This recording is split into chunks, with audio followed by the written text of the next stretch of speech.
నమస్తే, welcome to our channel. నేను మీ పద్మావతి. ఈరోజు మనతో పాటు ప్రముఖ astrologer and life coach Bala Tripura Sundari ఉపాసకులు డాక్టర్ ఆర్బి సుధ గారు ఉన్నారు. మరి ఆమెతో మాట్లాడి ప్రస్తుతం ఉగాది అంటే మరి అందరికీ తెలుసు. మరి ఉగాది రోజున ఉగాది పచ్చడి అనేది ప్రతి మనిషి మీద ఎలా ప్రభావితం చూపిస్తుంది, మరియు రాసుల గురించి పూర్తి వివరాలు తెలుసుకునే ప్రయత్నం చేద్దాం. అయితే ఇందులోనే మరి ముఖ్యంగా చూసుకోవాల్సింది గ్రహాలు. ఈ ప్లానెటరీస్ అనేవి మనుషుల మీద ఎటువంటి ప్రభావితం చూపిస్తాయి. అది కన్నా ఒక రోజు ముందే మనకి షష్టగ్రహ కూటమి వస్తుంది. సో ఇది అందరికీ తెలుసు. సో షష్టగ్రహ కూటమి వల్ల వచ్చే ప్రభావితాలు ఏంటి అనేది కూడా తెలుసుకునే ప్రయత్నం చేద్దాం. అయితే మీరు కూడా వీడియోని ఎక్కడ కూడా స్కిప్ చేయకుండా పూర్తిగా చూసేయండి. నమస్కారం మ్యామ్. నమస్కారం అమ్మా.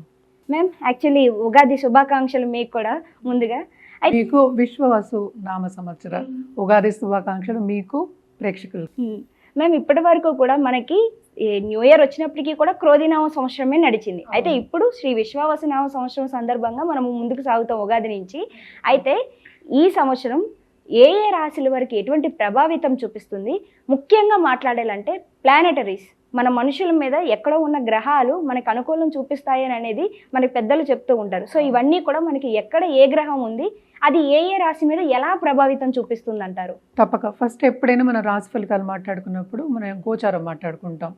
గోచార రీత్యా మాట్లాడుకోగలం. ఎందుకంటే వ్యక్తిగత జాతకం అనేది ఒక్కొక్కరికి డిఫరెంట్. ఎప్పుడు నేను చెప్తూ ఉంటాను అనమాట, photograph of heaven when you're born. అంటే ఏంటి, నువ్వు పుట్టినప్పుడు ఆ ఫోటో హెవెన్లో ప్లానెటరీ పొజిషన్స్ ఎలా ఉన్నాయో చూసుకుంటే దాన్ని బట్టి నీ లైఫ్ అనేది నడుస్తుంది.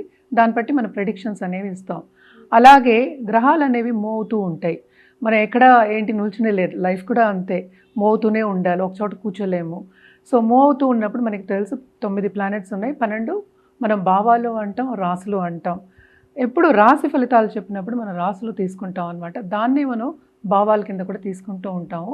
మోస్ట్ ఇంపార్టెంట్ ఈ సంవత్సరం యాక్చువల్గానే ఏంటంటే మనకి ఈ ఉగాది నుంచి, అసలు ఉగాది అంటే ఏంటి, న్యూ ఇయర్ మనకి తెలుసు, కొత్త సంవత్సరం అంటే ఒక యుగం ముగించి ఇంకో యుగం స్టార్ట్ అవుతుంది అనేది ఉగాది అనేది ఒక మీనింగ్ అనమాట దానికి.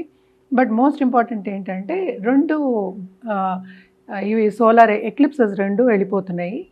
మనకి ఎప్పటికైనా తెలుసు మన చంద్రమానం మనం ఎక్కువ చేసుకుంటాం, ఎందుకంటే చంద్రుడిని చూసి చేసుకుంటాం ఎక్కువ సూర్యమానం కన్నా. సో ఎప్పటికైనా అమావాస్య తర్వాత మనకి ఒక మంత్ అనేది స్టార్ట్ అవుతుంది, ఒక నెల అనేది స్టార్ట్ అవుతూ ఉంటుంది. మనకి తెలిసిన ఒక విషయం, అది పాడ్యమి రోజు, శుద్ధ పాడ్యమి రోజు మనకి స్టార్ట్ అవుతూ ఉంటుంది. అది ఉగాది మనకి ఈసారి మార్చ్ 30, 2025కి మొదలవుతోంది. అలాగే మార్చ్ 2026 వరకు ఉందన్నమాట, 1 ఇయర్ మనకి. మనం ఇప్పుడు మాట్లాడుకునేది ఆ రాశి ఫలితాల గురించే. బట్ మోస్ట్ ఇంపార్టెంట్, రాశి ఫలితాలు ఎలా మాట్లాడుకోవాలి అంటే ఫస్ట్ మనం గ్రహాలు ఎక్కడ ఉన్నాయి అనేది చూసుకోవాలి.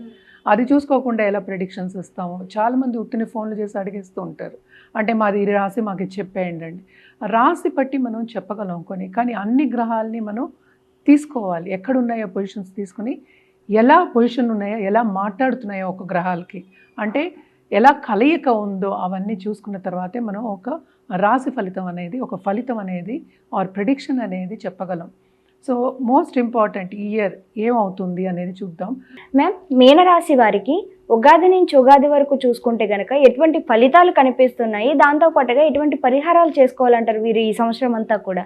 తప్పక మీనరాశి వాళ్ళకు కూడా ఏంటంటే కొంతవరకు అంటే మిశ్రమ ఫలితాలే మనం చెప్పుకోవాలి ఎక్కువ.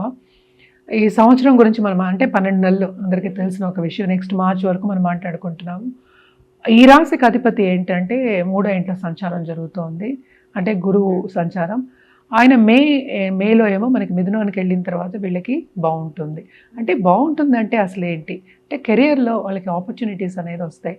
కొంతమంది ఏంటంటే ఆపర్చునిటీస్ వస్తాయి, తీసుకోలేకపోతారు, ఏదో ఒక అవంతరం అనేది వస్తుంది. అది హెల్త్ అవ్వచ్చు, లేకపోతే మెంటల్ యాప్టిట్యూడ్ అవ్వచ్చు, లేకపోతే ఇంకోటి అవ్వచ్చు, కుటుంబ పరిస్థితి అవ్వచ్చు, మిగతా వాళ్ళ గురించి కూడా అవ్వచ్చు. ఇది ఏల్నట్స్ అని ఉంది కనుక తప్పక వీళ్ళకి ఆబ్స్టకల్స్ వచ్చే ఛాన్సెస్ ఎక్కువ కనిపిస్తున్నాయి. అలాగే ఏంటంటే పార్ట్నర్ దూరంగా వెళ్ళే ఛాన్సెస్ ఎక్కువ కనిపిస్తున్నాయి అన్నమాట. అది బిజినెస్ పార్ట్నర్ అవ్వచ్చు, లైఫ్ పార్ట్నర్ అవ్వచ్చు అనమాట. అంటే ఎడబాటు రావడం అనేది కనిపిస్తోంది.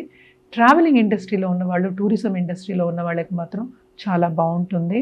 క్రయ విక్రయాలు చేసేవాళ్ళు, కమిషన్ బిజినెస్ చేసే వాళ్ళకి కానీ, లేకపోతే ఫారిన్ టచ్ ఉన్న వాళ్ళకి, ఫారిన్ కన్సల్టెన్సీ చేసే వాళ్ళందరికీ కానీ తప్పక పనిలో వాళ్ళకి ఒత్తిడి అనేది చాలా ఎక్కువ ఉంటుందన్నమాట. అది శ్రమ అనేది అంటాం మనం. ఒత్తిడి అంటే చాలామంది భయపడతారని నేను ఎప్పుడు శ్రమ అంటూ ఉంటాను. శ్రమ అనేది చాలా అధికం కనిపిస్తోంది. శ్రమకి తగిన ఫలితం అనేది కొంచెం తక్కువే ఉందన్నమాట. సో అలాగే మనం స్టూడెంట్స్ కూడా మనం చూసాము అంటే 1కి 2 సార్లు మనం ఎక్కువ శ్రమ పడితే కానీ 2 సార్లు చేస్తే కానీ ఒక పని ముందుకెళ్ళడం అనేది కష్టం అన్నమాట. ఎస్పెషలీ మీనరాశి వాళ్ళకి. ఇక్కడే మనకి తెలుసు షష్టగ్రహ కూటమి కూడా జరుగుతుంది. అలా ఎక్లిప్సెస్ కూడా వచ్చాయి, గ్రహణాలు కూడా వచ్చున్నాయి కనుక కొంతవరకు స్టార్టింగ్ ఆఫ్ దిస్ ఇయర్ అంత బాగుండదు. ఎక్స్పెక్ట్ చేయండి కొంతవరకు ప్రాబ్లమ్స్ అని వాళ్ళకి సూచన అనేది చెప్తున్నాం అనమాట. ట్రావెలింగ్ అనేది వీళ్ళకి ఎక్స్టెన్సివ్ ట్రావెలింగ్ ఉంటుందన్నమాట. ఫారిన్ ట్రావెల్ కూడా వచ్చే ఛాన్సెస్ ఎక్కువ కనిపిస్తున్నాయి.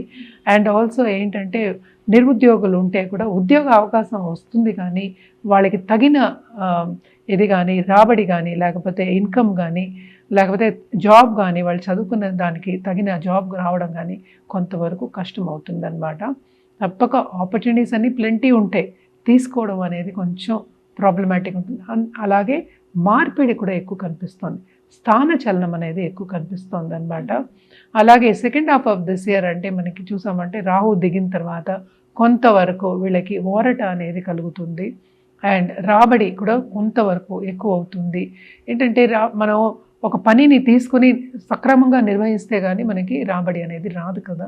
సో ఆ టైంలో వచ్చే ఛాన్సెస్ ఎక్కువ కనిపిస్తున్నాయి. కొత్తగా పెళ్లి కావాలి ఈ రాశిలో ఉన్న వాళ్ళు అనుకున్న వాళ్ళందరికీ ఆ టైంలో పెళ్ళయ్యే ఛాన్సెస్ ఎక్కువ కనిపిస్తున్నాయి. ఏలినాటి శనిలో పెళ్ళైన వాళ్ళు బోల్డంతమంది ఉన్నారు. సో ఏలినాటి శని ఉందని భయపడాలని ఏం లేదు. సో ఒక్కొక్కరికి వ్యక్తిగత జాతకం మీదే ఆధారపడి ఉంటుందన్నమాట. ఇంకేంటంటే హెల్త్ విషయానికి వస్తే కనుక తప్పక హెల్త్ దగ్గర జాగ్రత్త పడాలి. ఎస్పెషలీ మెంటల్ హెల్త్ దగ్గర యాంగ్జైటీ అనేది ఎక్కువ ఉంటుంది.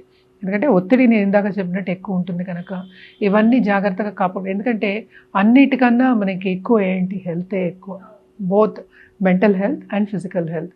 దాన్ని కాపాడుకుంటూ రావాలి. అందుకనే ఒక పద్ధతిగా ఒక రోజంతా పద్ధతిగా ఒక పూజ చేయడం కానీ లేకపోతే మెడిటేషన్ చేయడం కానీ లేకపోతే ఇంకో గురువుని ఫాలో అయ్యి ఆయన చెప్పింది చేయడం కానీ పాజిటివ్ దారిలో నడవమని వీళ్ళకి సూచన అనమాట. బిజినెస్ పీపుల్కి మాత్రం నేను ఇందాక చెప్పినట్టు ఎస్పెషలీ సోలో ఆంటర్ప్రెన్యూర్స్ ఉంటారు కదా, ఆన్లైన్ చేసేవాళ్ళు, కమ్యూనికేషన్ రంగంలో ఉన్న వాళ్ళందరికీ కూడా చాలా బాగుంటుంది. అది కూడా ఏంటి second half of this month అనమాట. ఆ రాబడి అప్పుడు కొంచెం ఎక్కువ అవుతుంది కనుక అది ఎంజాయబుల్గా ఉంటుంది. ఎలాగో శ్రమ పడినా శ్రమకి తగిన ఫలితం ఉంటేనే అది ఎంజాయబుల్గా ఉంటుంది, హ్యాపీగా ఉంటుంది. అది కొంచెం మీనరాశి వాళ్ళకి ఈ సంవత్సరంలో తక్కువ. మనం ఎంతగాని బ్యాలెన్స్ చేసి చెప్పినా కూడా కొంచెం తక్కువే అనమాట. సో కొన్నిట్లో జాగ్రత్త పడాలి. తప్పక వీళ్ళకి కోర్ట్ కేసెస్ కానీ లేకపోతే ప్రాపర్టీ ఇష్యూస్ ఉన్న వాళ్ళందరికీ కానీ కొంత ఏంటంటే అది నీడిస్తుంది. అంటే ఒక ఇమీడియట్ రిజల్ట్ అనేది రాదు.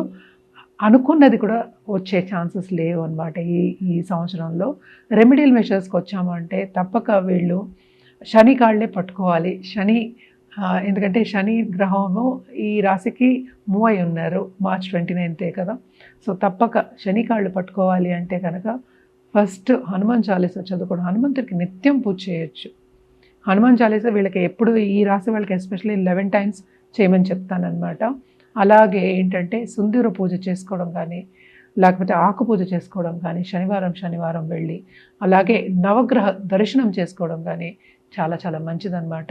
ఇవన్నీ చేసుకుంటూ ఉంటే ఫ్యూచర్ అనేది వీళ్ళకి ఇంకా బాగుంటుంది. Thank you so much ma'am. మీనరాశి వారికి ఎటువంటి ఫలితాలు కనిపిస్తున్నాయో పాటు ఎటువంటి రెమెడీస్ చేసుకోవాలో కూడా చాలా సింపుల్గా చెప్పేశారు. Thank you so much.